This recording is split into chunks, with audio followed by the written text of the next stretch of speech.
Hello students. जैसे कि आपको पता है कि लॉकडाउन की वजह से क्लासेस ऑफ हैं, तो हम लोग को ऑडियो वीडियो विजुअल से ही अपनी स्टडीज़ को कंप्लीट करना होगा। तो आज हम बात करेंगे यूनिट 5 की, और उसमें हम आपसे बात करेंगे कॉस्ट ऑडिट की। अभी तक आप लोगों ने फाइनेंशियल ऑडिट पढ़ा था। फाइनेंशियल ऑडिट आप सब जानते हो, एक नॉर्मल ऑडिट होता है जो हर कंपनी के लिए मैंडेटरी होता है, जो कि सीए करता है।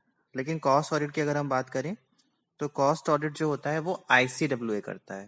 कौन करता है? आईसीडब्ल्यूए। उसके लिए आपको आईसीडब्ल्यूए का एग्जाम पास करना पड़ता है, और जो आईसीडब्ल्यू का एग्जाम पास करते हैं वही कॉस्ट ऑडिट कर सकते हैं। कॉस्ट ऑडिट सारी कंपनियों के लिए एप्लीकेबल नहीं होता है। कुछ जो प्रोडक्शन से रिलेटेड कंपनीज होती हैं, जो कि सेंट्रल गवर्नमेंट के द्वारा नोटिफाइड होती हैं, उसमें ही कॉस्ट ऑडिट मैंडेटरी होता है। उन कंपनियों को अपने कॉस्ट ऑडिट भी कराना पड़ता है, जो कि आईसीडब्ल्यू करता है। साथ में नॉर्मल फाइनेंशियल ऑडिट भी कराना पड़ता है, जो कि सीए करता है।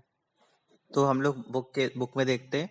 कॉस्ट ऑडिट जो है आजकल बहुत ही एडवांस वर्जन हो गया है ऑडिट का, जिसमें हम देखते हैं कि जो प्रोडक्शन से रिलेटेड हमारी चीजें हैं, कहीं एक्स्ट्रा खर्चा ना हो रहा हो, मटेरियल ओवर मटेरियल ना हो रहा हो, लेबर ज्यादा चार्ज ना करे, तो वो सब उसमें देखते हैं। कॉस्ट ऑडिट जो होता है वो कॉस्ट रिकॉर्ड का ऑडिट होता है। इसमें हम वेरिफिकेशन करते हैं कि जो भी प्रोडक्शन हुआ है, जो भी चीजें हुई हैं, जो अकाउंट्स मेंटेन करें हैं हमने रिगार्डिंग टू कॉस्ट, क्या वो कॉस्ट अकाउंटिंग के प्रिंसिपल्स को फॉलो कर रहे हैं कि नहीं कर रहे हैं। कॉस्ट ऑडिट में हम ये चीज देखते हैं। कॉस्ट ऑडिट में बहुत सारी डेफिनेशन दी गई हैं, आप उस डेफिनेशन को पढ़ लीजिएगा। इसकी कुछ नेचर है। कंपनी एक्ट 1956 के सेक्शन 209 के हिसाब से कुछ गवर्नमेंट ने कुछ कंपनीज को जो कि प्रोडक्शन में एंगेज हैं, उनसे ये बोला है कि उनको अपनी बुक्स ऑफ अकाउंट्स कॉस्ट की मेंटेन करनी है, साथ में उन्हें कॉस्ट ऑडिट भी कराना होगा। इसमें 44 इंडस्ट्रीज को नोटिफाई किया गया है, जो उसमें 2000 कंपनीज इंक्लूड हो जाती हैं। इसमें जो है हमारा जो कॉस्ट ऑडिट है वो एक क्वालिफाइड कॉस्ट अकाउंटेंट ही कर सकता है, जिसने जिसके पास प्रैक्टिस का सर्टिफिकेट हो, यानी कि आईसीडब्ल्यू का पेपर जिसने पास किया हो। कॉस्ट ऑडिटर की नियुक्ति बोर्ड ऑफ डायरेक्टर के द्वारा की जाती है, कंपनी की सेंट्रल गवर्नमेंट से अप्रूवल लेके।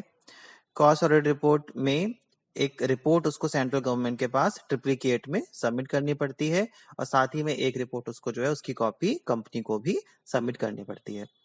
कॉस्ट ऑडिट रिपोर्ट सबमिट करने का टाइम लिमिट है 180 दिन। 180 दिन के अंदर जो है आपको फाइनेंशियल ईयर के 180 दिन के अंदर आपको अपनी कॉस्ट ऑडिट की रिपोर्ट सबमिट करनी पड़ती है। एक कॉपी आपको साथ में इनकम टैक्स डिपार्टमेंट को भी कॉस्ट ऑडिट की लगानी पड़ती है। कॉस्ट ऑडिट जो है इसमें आपका खुद का वर्क होता है, जो कि ये फाइनेंशियल ऑडिटर के से अलग होता है। उसको पता है उसको क्या करना होता है। कॉस्ट ऑडिट में बताया गया है, रूल में बताया गया है किस तरीके से कॉस्ट ऑडिट करना है। इसके सिग्निफिकेंस होते हैं, इससे बहुत एडवांटेज होता है, मैनेजमेंट को भी एडवांटेज होता है। उसे पता लग जाता है कहाँ कहाँ प्रॉब्लम्स हो रही है। कस्टमर को भी एडवांटेज हो जाता है कि हाँ, जो भी कंपनी हमारे जो भी गवर्नमेंट ने सेलिंग प्राइस फिक्स करे हैं, वही उस हिसाब से प्रोडक्ट बनाया जा रहा है, उस हिसाब से बेचा जा रहा है। कहीं भी ऐसा तो नहीं हो रही, कोई ब्लैक मार्केटिंग तो नहीं हो रही है। शेयर होल्डर को भी फायदा हो जाता है कि हाँ, हमने इस प्रोडक्शन कंपनी में अपना इन्वेस्ट करा हुआ है, उसका वो हो रहा है, क्या बोलते हैं, ऑडिट हो रहा है, तो वो उससे फायदा करता है और उसमें शेयर में इन्वेस्ट करना पसंद करता है। इसमें जो है ये भी बताया गया है कि जो हमारा कॉस्ट ऑडिट है वो फाइनेंशियल ऑडिट से कैसे डिफरेंट है। तो पहले मैं आपको वो बता दूं, उसके बाद जो बची हुई चीज है वो मैं आपको बताऊंगा। कॉस्ट ऑडिट और फाइनेंशियल ऑडिट में जो डिफरेंस दिया गया है वो आप किताब में देख सकते हो। कॉस्ट ऑडिट जो है वो कुछ ही कंपनी में कंपलसरी है, जो कि सेक्शन में नोटिफाइड में बताई गई है। फाइनेंशियल ऑडिट सबके लिए कंपलसरी होता है। कॉस्ट ऑडिट में आप ये चेक करते हो कि जो भी प्रोडक्शन से रिलेटेड चीजें हैं वो सही तरीके से फॉलो की गई है कि नहीं की गई है। जबकि फाइनेंशियल ऑडिट में सिर्फ इतना बताया जाता है कि जो बैलेंस शीट आपने प्रिपेयर करी है वो सही तरीके से किया गया है, नहीं किया गया है। कॉस्ट ऑडिट प्रोडक्ट ओरिएंटेड होता है, सिर्फ प्रोडक्शन से रिलेटेड होता है, जो आपने प्रोडक्शन से रिलेटेड बुक्स बनाई होती है। फाइनेंशियल ऑडिट जो होता है वो ऑर्गेनाइजेशन से ओरिएंटेड होता है, जिसमें आपको सब कुछ इंक्लूड किया जाता है। कॉस्ट ऑडिट आईसीडब्ल्यू के द्वारा परफॉर्म किया जाता है, और जो हमारा फाइनेंशियल ऑडिट है वो चार्टर्ड अकाउंटेंट के द्वारा परफॉर्म किया जाता है, जैसे कि आपको पता है। कॉस्ट ऑडिट जो होता है 2 साल में एक बार होता है, और फाइनेंशियल ऑडिट जो होता है हर साल 1 साल में एक बार होता है। कॉस्ट ऑडिट की जो नियुक्ति होती है वो बोर्ड ऑफ डायरेक्टर करते हैं, सेंट्रल गवर्नमेंट ऑफ इंडिया से परमिशन लेके। और फाइनेंशियल ऑडिटर की जो नियुक्ति होती है वो आप नॉर्मली बोर्ड ऑफ डायरेक्टर खुद ही अपने एजीएम में ऑर्डिनरी रेजोल्यूशन से कर सकते हैं। कॉस्ट ऑडिट जो है वो उसको आपको एक कॉपी आपको कंपनी लॉ बोर्ड में सबमिट करनी पड़ती है। फाइनेंशियल ऑडिट की कॉपी आपको एजीएम में प्रस्तुत करनी होती है, उसको आपको एनसीएलटी में सबमिट करने की जरूरत बिल्कुल भी नहीं है। कंपनी लॉ बोर्ड का नया नाम है NCLT, national company law tribunal.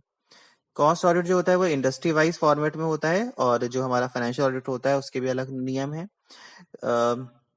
Cost audit में 2 साल का डेटा होता है, फाइनेंशियल ऑडिट में 1 साल का डेटा होता है। कॉस्ट ऑडिट में जो होता है टाइम लिमिट होती है कि आपको जो है ऑडिट रिपोर्ट सबमिट करनी है। हालांकि ये टाइम लिमिट फाइनेंशियल ऑडिट में भी होती है, जैसे कि आपको पता है 30 सितंबर तक आपको ऑडिट रिपोर्ट कंप्लीट करनी होती है। कॉस्ट ऑडिट रिपोर्ट जो होती है उसमें आप कहाँ-कहाँ अपने परफॉर्मेंस को इम्प्रूव कर सकते हैं वो हाईलाइट कर सकते हो, और फाइनेंशियल ऑडिट में ऐसा कुछ नहीं है, उसमें सिर्फ आपको ये चेक करना होता है कि जो भी चीजें बनाई गई हैं वो सही है कि नहीं है। बाकी जो नेक्स्ट हमारा कॉस्ट ऑडिट से चीजें जो हम बची हुई हैं वो आपको मैं नेक्स्ट वीडियो में भेजूंगा।